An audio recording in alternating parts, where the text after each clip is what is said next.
மச்சான் என்ன அழகா இருக்கா, எவ்வளோ ஸ்வீட்டா இருக்கா. நேத்து கூட டின்னர் பண்ண இடத்துல.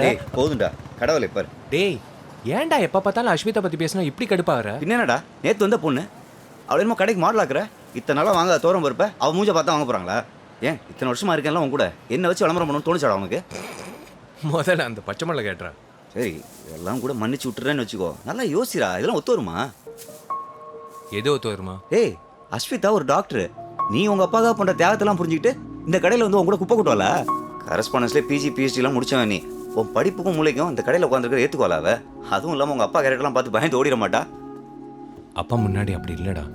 ஊர் பிரச்சனைக்காக முன்னால் நின்று போராட்டம் பண்ணும்போது எங்கள் அம்மா இறந்துட்டாங்க. அப்போ வந்தது அவர் பயம். இது ஒரு சிக்கலான ஃபோபியான்னு டாக்டர் சொல்கிறாங்க. அவர் எனக்காக எவ்வளோ பண்ணியிருக்காரு. அதனால் அவர் நினைவு இருக்கிற வரைக்கும் அவருக்கு பிடிச்ச மாதிரி வாழணும்னு நான் முடிவு பண்ணிட்டேன்.